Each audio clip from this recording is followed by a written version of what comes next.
করতে পারবে না। বলে সুবহানাল্লাহ। কারণ কি, ওই যে তাদের হাঁটুর মধ্যে আল্লাহ রাব্বুল আলামিন কাঠ বেঁধে দিবেন এবং তারা আর নিচের দিকে যেতে পারবে না, তারা সোজা হয়ে দাঁড়াবে, তখন সহজেই তারা পড়ে যাবে। আল্লাহ রাব্বুল আলামিন ওই ফেরেশতাদেরকে বলবেন, খুযুহু ফাগুল্লুহু সুম্মাল জাহিমা সাল্লুহু, ওদেরকে তোমরা ধরো এবং তোমরা বাঁধো। সুম্মাল জাহিমা সাল্লুহু, এরা কি করছে? এদেরকে তোমরা জাহান্নামের মধ্যে তোমরা পতিত করো।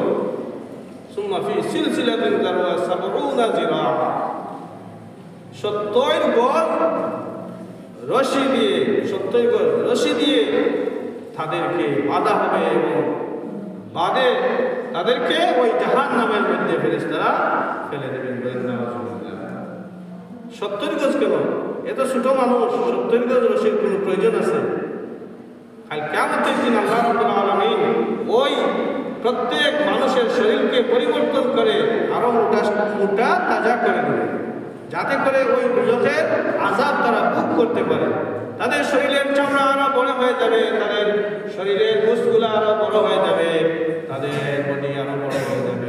70 গজ রশি দিয়ে বাঁধার মতো এইরকম মানুষ আল্লাহ রাব্বুল আলামিন তাদেরকে করে দিবেন, এবং যাতে করে তারা ওই দুজকের আযাবগুলো তারা ভোগ করতে পারে, এজন্য আরো শরীরটাকে বড় করে দিবেন।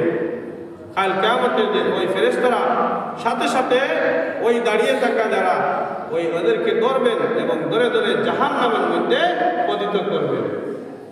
কারণ যারা সেজদা করেছে তারা তো নিচে আছে, আর যারা সেজদা করতে পারে নাই ওই হাঁটুর মধ্যে আল্লাহ রাব্বুল আলামিন তাদেরকে কাঠ মেরে দিবেন, ওই হাঁটু তারা আর নিচু করতে পারবে না, সেই কারণে তারা দাঁড়িয়ে থাকবে।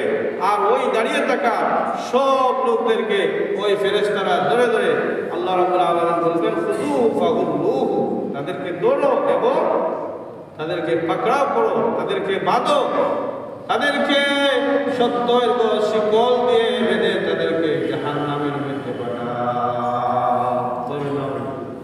এর জন্য